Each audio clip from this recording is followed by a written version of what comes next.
YouTube ரூட்டஸ் reads நடத்தும் யார் இந்த மணியம்மையார் அன்னை மணியம்மையார் குறித்த கலந்துரையாடல். சிறப்பு விருந்தினர்கள் தோழர் விடுதலை ராசேந்திரன், தோழர் இந்திரகுமார் தேரடி, தோழர் ரவுத்ரா, நோக்க உரை தோழர் மைனர், ஒருங்கிணைப்பு தோழர் ஹரிணி ராஜா. நாள் 22/3/2026 வருகின்ற ஞாயிற்றுக்கிழமை மாலை 4:30 மணிக்கு. இடம் திவிக தலைமை அலுவலகம், மயிலாப்பூர். அனைவரும் வருக, அனுமதி இலவசம். இன்னைக்கு சி.வி. சண்முகம் ஒரு சட்டத்துறை அமைச்சர் இருந்தார். அவர் முதலமைச்சர் ஒரு கனவு திட்டம் ஒன்று அறிவிச்சாரு. உங்களுக்கு வீட்டுல உங்களுக்கு ஏதாவது ஒரு கனவு இருந்தா அந்த மனுவா கொடுத்தீங்கன்னா நான் அதை நிறைவேற்றணும் ஒரு அறிக்கை, ஒரு தொலைநோக்கு பார்வையிட சொன்ன திட்டத்தை என் கனவுல நயன்தாரா வருவாரு ஏற்பாடு பண்ணுவாருன்னு கேக்குறான் ஒரு அமைச்சர், முன்னாள் அமைச்சர். அந்த திண்டுக்கல் சீனிவாசன் ஒரு ஆள். அவர் என்ன சொல்றாரு, புடவை கொடுக்குறீங்க, பாவாடை யார் கொடுப்பான்னு கேக்குறாரு. இந்த சிந்தனை இவங்க புத்தி எப்படி இருக்கு பாருங்க. இந்த சிந்தனை, இந்த புத்தி உள்ளவர்களை நாம் தமிழ்நாட்டு மக்கள் புறக்கணிக்க வேண்டும். ஒரு பக்கம் தாவேகா விஜய் அவருடைய தேர்தல் அறிக்கையில் தாய் மாமன் சீரு, அண்ணன் சீரு, ஒரு திட்டங்களுக்கு பேரு எடப்பாடி ஒன்று சொல்றாரு. அது குத்து விளக்கா, குலவிளக்கு திட்டம். குலவிளக்கு, குத்து விளக்கு, நீ எங்கடா இருக்கீங்க நீங்களா? இப்ப இந்த 1000 ரூபாய் கொடுத்தத பல பேர்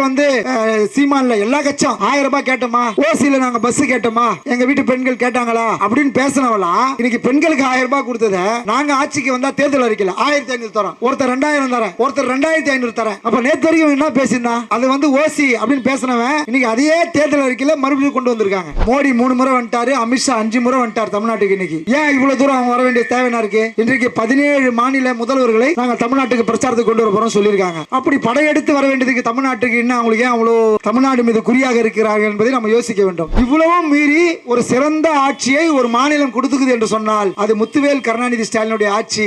இன்னைக்கு புதுசா ஒரு கூட்டணி உருவாகிறது.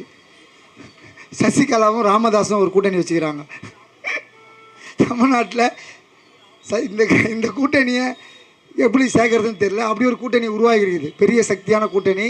அது ஒன்று அவங்களுக்கு வாழ்த்து சொல்லிக்கிறோம் நம்ம. ஏன்னா என்ன சொல்கிறது, இன்றைக்கு தமிழ்நாட்டின் இன்றைக்கு பல்வேறு கட்சிகள் புதிதாக தோன்றினாலும் புதிதாக இன்றைக்கு அரசியல் வரக்கூடியவர்கள் இன்றைக்கு தமிழ்நாட்டினுடைய அடையாளங்களை மறுக்கக்கூடியவர்களை மக்கள் ஏற்றுக்கொள்ள மாட்டார்கள். தமிழ்நாட்டுக்கு என்ற ஒரு அடையாளம் இருக்கிறது. அந்த அடையாளங்களோடு இன்றைக்கு திராவிட முன்னேற்ற கழகம் தொடர்ந்து அந்த 3 விஷயங்கள் சொன்னது போல சமூக நீதி, சமத்துவம், சகோதரத்துவம் சொல்வது போல இங்கே சமூக நீதி கொள்கையை முன்னிறுத்தி திராவிட முன்னேற்ற கழகம் தொடர்ந்து தன்னுடைய ஆட்சி காலத்தில் பல்வேறு திட்டங்களை தோழர் தினகர் சொன்னபோது அண்ணா துவங்கி அதுக்கு பின்னால் கலைஞர் சொன்னார், சொத்துரிமை சொன்னார், நிலவரம்பு சட்டம், பண்ணையார்கள்லாம் வச்சிருந்த நிலவரம்பு சட்டங்களை கலைஞர் கொண்டு வந்தார். பெண் காவல் பிரிவை தனியாக பெண்களை காவல்துறையில் அதிகாரமாக கொண்டு வந்து கலைஞர் கொண்டு வந்தார். இப்படி கலைஞர் பல திட்டங்களை இன்றைக்கு தமிழகத்தில் செய்து சாதனை படுத்தியிருக்கிறார்.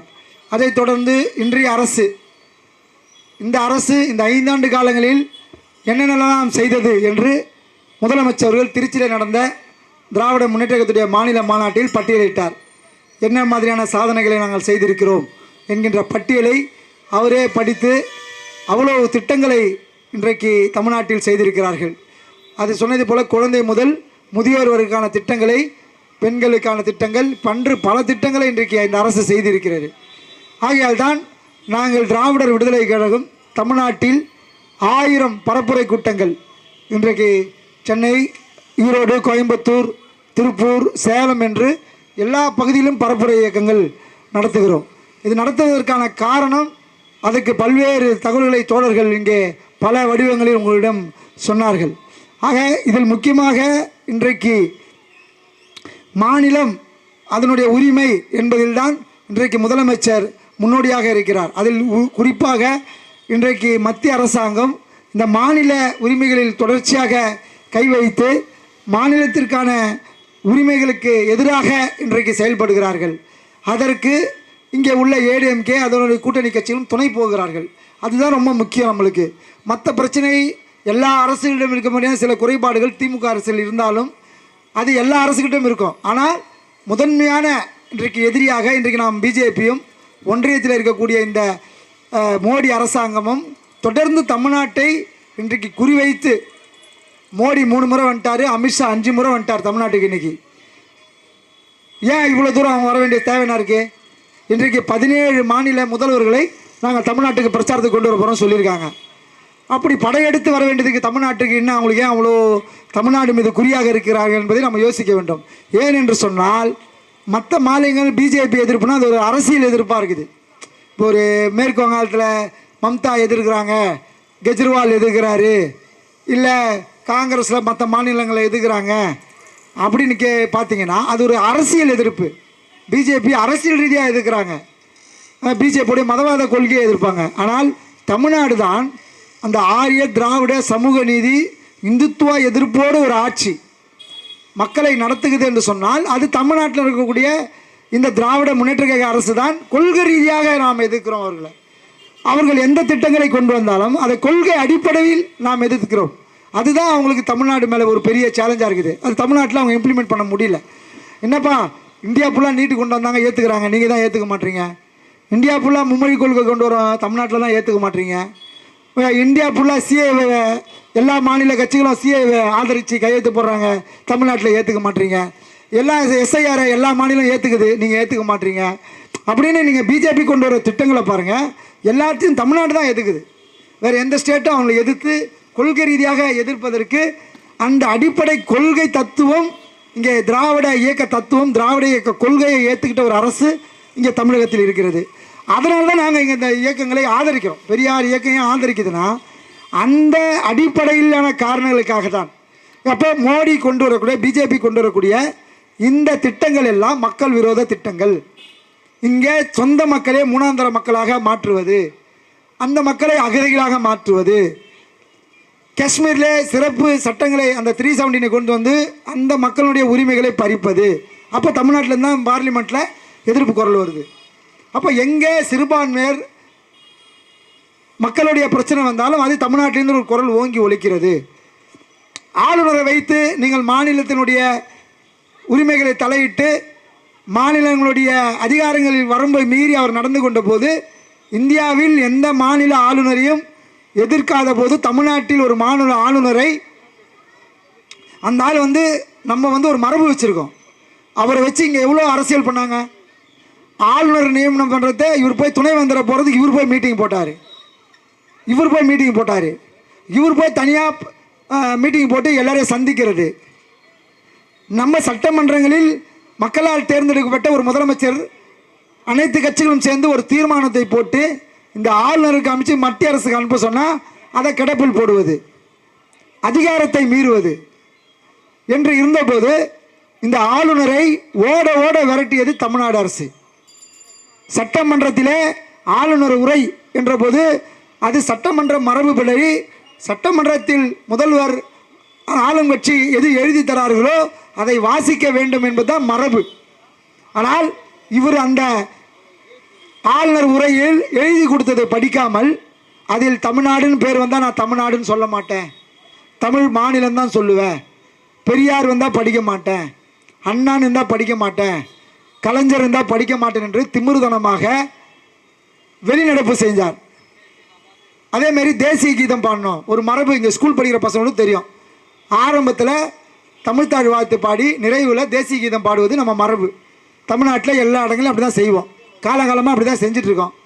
ஆனால் இவர் என்ன சொல்கிறாரு, எனக்கு முன்னாடியே தேசிய கீதத்தை பாடணும், இல்லைனா நான் நீங்கள் தமிழ்த்தாழ் வாழ்த்து முடிச்சோடனே தேசிய கீதம் பாட நான் நடந்து போயிடுவேன் அப்படின்னு ஓடுறா போல். சட்டமன்றத்தில் கூப்பிட்டா சட்டமன்றத்தில் குடுகுடுன்னு ஓடுறா போல் வெளியே. நம்ம போய் உச்சநீதிமன்றம் போய் இந்த ஆளுநருக்கு அதிகாரம் இல்லை அப்படின்னு ஒரு தீர்ப்பை நம்ம முதலமைச்சர் வாங்கி இது இந்தியாவுக்கு அந்த தீர்ப்பு ஒரு வழிகாட்டு தீர்ப்பாக இருக்குது. மற்ற மாநிலங்களுக்கு எந்த ஆளுநரும் இனி நான் காலத்தை கடத்தக்கூடாது, நீ ஒரு போஸ்ட்மேன், உனக்கு எந்த அதிகாரமும் கிடையாது, நீ உனக்கு அமிச்சா நீ அதை மத்திய அரசுக்கு உடனடியாக அனுப்ப வேண்டும் என்ற ஒரு தீர்ப்பை உச்சநீதிமன்றம் தலையிலே ஒன்று கொட்டி இவனுக்கு புரிய வச்சுது. அப்போது அந்த ஆளுநரை போட்டு தமிழ்நாட்டில் அவ்வளோ ஒரு 5 ஆண்டு காலம், ஆனால் அந்த ஆள் போயிடக்கூடாது, தேர்தல் வரைக்கும் இருந்தால் நம்மளுக்கு நல்லா இருந்திருக்கும், அதுக்குள்ளே மாற்றி மேற்கு வங்காளத்துக்கு அமிச்சாங்க. இப்படி இந்த ஆளுநரை வச்சு அதிகாரம் மீறல், இவ்வளவு டார்ச்சர், பணம் கொடுக்கல, ஆளுநரை வச்சு நம்மளுக்கு தொல்லை, நம்மளுக்கு தர வேண்டிய நிதியை தரல, நம்மளுக்கு சரியான ஒத்துழைப்பு இல்லை. இவ்வளவும் மீறி ஒரு சிறந்த ஆட்சியை ஒரு மாநிலம் கொடுத்துக்குது என்று சொன்னால் அது முத்துவேல் கருணாநிதி ஸ்டாலினுடைய ஆட்சி. இவ்வளவு அழுத்தங்கள் ஏன் என்ன இருக்குது? இப்போ எடப்பாடி மாதிரி முக ஸ்டாலின் போயிட்டா ஒரு பிரச்சனை இல்லையே, பிஜேபி எல்லாத்தையும் செய்வானே, யார் கேட்க முடியும்? இப்போ எடப்பாடி போன மாதிரி எல்லாத்துக்கும் கையெழுத்து போட்டு பிஜேபி சொல்கிறதான் தலையை ஆட்டிட்டு முக ஸ்டாலின் போயிட்டாருன்னா யாருக்கு என்ன, யார் கேட்க முடியும்? அவர் போனால் எல்லாமே செய்வானே பிஜேபி. ஆனால் கொள்கை ரீதியாக அவரை எதிர்த்து இன்றைக்கு சண்டை போட்டு இன்றைக்கு எங்கள் மாநில உரிமைகளை நாங்கள் விட்டுத்தர முடியாது என்று உறுதியாக, குறிப்பாக உதயநிதி ஸ்டாலின் அந்த சனாதனத்தை கொசு போல் டெங்கு போல் ஒழிக்க வேணும்னு சொன்னார். உடனே இந்தியா ஃபுல்லாக பிரச்சனை பண்ணான், இந்தியா ஃபுல்லாக வழக்கு, மற்ற மாநிலங்களில் போய் வழக்கு போட்டான். அவர் சொன்ன வார்த்தைகளும் திரும்பாமல் இந்த சனாதனம் என்பது மக்கள் விரோதமானது, அது ஒழிக்க தான் பட வேண்டும் என்ற அந்த கொள்கையில் உறுதியாக நின்றார் உதயநிதி ஸ்டாலின். அவர் இப்போது நம்ம நாட்டினுடைய துணை முதலமைச்சராக இருக்கிறார். அப்போ இந்த கொள்கை அடிப்படையில் தான் நாங்கள் திராவிடர் விடுதலை கழகம், திராவிட முன்னேற்ற கழகத்தை ஆதரிக்கிறோம். நாங்கள் ஆதரிக்கிறதுக்கான காரணம் இதுதான். இன்றைக்கு தமிழ்நாடு எல்லாத்திலும் இன்றைக்கு தொழில் வளர்ச்சியா நிறைய போய் நிறுவனங்களை இன்றைக்கு கொண்டு வந்து தொழிலை முன்னேற்றிருக்கிறார்கள். இன்றைக்கு கட்டமைப்பில் நம் தமிழ்நாடு முன்னேறி இருக்கிறோம். இதற்கெல்லாம் இந்த திராவிட முன்னேற்ற கழக அரசு தொடர்ந்து பாடுபடுகிறது. அதற்காக அவர்கள் செயல் திட்டத்தை வச்சிருக்காங்க. இப்போ 10 ஆண்டுக்கு நாங்கள் என்ன செய்ய போகிறோன்றதையும் சொல்கிறாங்க. இப்போ இந்த தேர்தல் அறிக்கையில் இப்போ இந்த 1000 ரூபாய் கொடுத்ததை பல பேர் வந்து சீமானில் எல்லா கட்சம் 1000 ரூபாய் கேட்டோமா, ஓசியில் நாங்கள் பஸ்ஸு கேட்டோமா, எங்கள் வீட்டு பெண்கள் கேட்டாங்களா அப்படின்னு பேசினவெல்லாம் இன்றைக்கி பெண்களுக்கு 1000 ரூபாய் கொடுத்ததை நாங்கள் ஆட்சிக்கு வந்தால் தேர்தல் அறிக்கையில் 1500 தரோம், ஒருத்தர் 2000 தரேன், ஒருத்தர் 2500 தரேன். அப்போ நேற்று வரைக்கும் என்ன பேசியிருந்தான்? இப்போ அதெல்லாம் அது வந்து ஓசி அப்படின்னு பேசினவன் இன்றைக்கி அதையே தேர்தல் அறிக்கையில் மறுபடியும் கொண்டு வந்திருக்காங்க. அப்போ நீங்கள் மக்களாக நீங்கள் புரிந்து கொள்ள வேண்டும். அப்போ இந்த திட்டங்களை வகுத்து மக்களுக்கு பயனாளிகளாக ஒரு சமூக நீதி அரசாக நேரடியாக மக்களுடைய கையில் பணம் போய் சேரக்கூடிய திட்டங்களை வகுத்து இன்றைக்கு இந்த அரசு ஒரு சிறப்பான அரசாக செயல்பட்டு வருகிறது. அந்த அரசை நாம் மீண்டும் உறுதி செய்ய வேண்டும். அப்போதான் நம்ம அடுத்த இன்னும் ஒரு 5 ஆண்டும் நம்மளுடைய தமிழ்நாடு வளர்ச்சிக்கு அது உறுதுணையாக இருக்கும். நம்ம உரிமையாக கேட்கலாம், அவர்களிடம் உரிமையாக கேட்க முடியும். இன்னைக்கு சிவி சமூகன் ஒரு சட்டத்துறை அமைச்சர் இருந்தார். அவர் முதலமைச்சர் ஒரு கனவு திட்டமும் ஒன்று அறிவித்தார். உங்களுக்கு வீட்டில் உங்களுக்கு ஏதாவது ஒரு கனவு இருந்தால் அதை மனுவாக கொடுத்தீங்கன்னா நான் வந்து அதை நிறைவேற்றணும் ஒரு அறிக்கை, ஒரு தொலைநோக்கு பார்வையோட சொன்ன திட்டத்தை என் கனவுல வந்து நயன்தாரா வருவார் ஏற்பாடு பண்ணுவாரான்னு கேட்குறான் ஒரு அமைச்சர், முன்னாள் அமைச்சர். இவர் சட்டத்துறை அமைச்சராக இருந்திருக்கிறார்.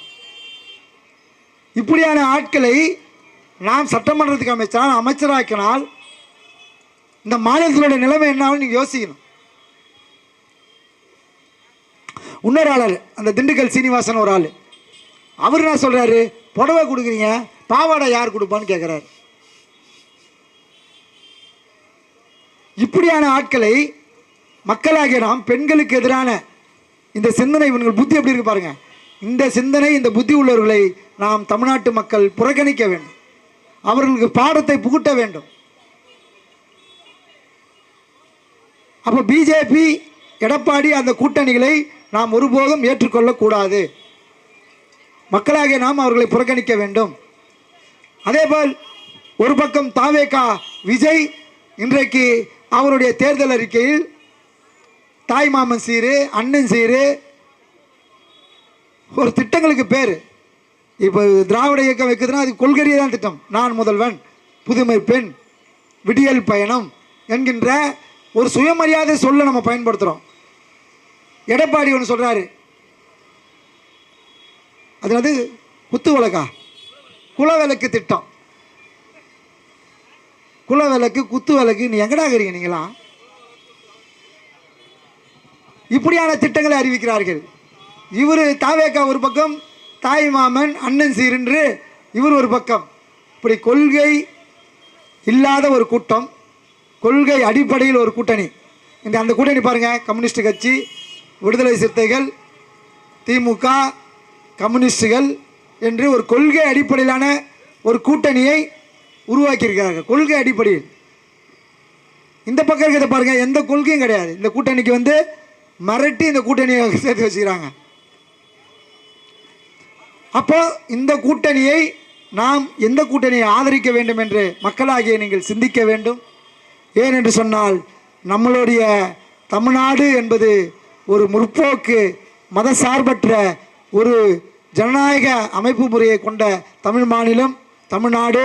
இன்றைக்கு நாம் இதே சூழ்நிலையை மீண்டும் கடத்த வேண்டும், அடுத்த தலைமுறைகளை நாம் பாதுகாக்க வேண்டும் என்று சொன்னால் இந்த திராவிட முன்னேற்ற கழக கூட்டணியை பெருவாறு வாக்கு வித்தியாசத்தில் அவர்கள் எந்த வேட்பாளர் நின்றாலும் அவர்களுக்கு பெரும் வாக்குகளை செலுத்தி திமுக கூட்டணியை வெற்றி பெற செய்ய வேண்டும் என்று கேட்டுக்கொண்டு, இந்த நேரம் இங்கே பொறுமையாக எங்களுடைய கருத்தை கேட்ட வியாபார பெருமக்களுக்கும், இந்த நிகழ்ச்சியை வடசென்னையிலே ஏற்பாடு செய்த மாவட்ட கழகத்தைச் சேர்ந்த பொறுப்பாளர்கள் தோழர் தட்சிணாமூர்த்தி, ராஜன், தினகரன், அண்ணன் அருள்தாஸ் உள்ளிட்ட பொறுப்பாளர்களையும் இந்த நேரத்திலே மாவட்ட கழகத்தின் சார்பாக மனமார்ந்த பாராட்டி, இந்த பகுதி வேட்பாளர்களுக்கு இந்த பகுதியைச் சேர்ந்த மக்கள் பெருமாறு வாக்கு திமுக கூட்டணியை வெற்றி பெற செய்ய வேண்டும் என்று கேட்டுக்கொண்டு அனுமதி வழங்கிய காவல்துறைக்கும் தேர்தல் ஆணையத்திற்கும் நன்றி கூறி விடைபெறுகிறோம். நன்றி, வணக்கம்.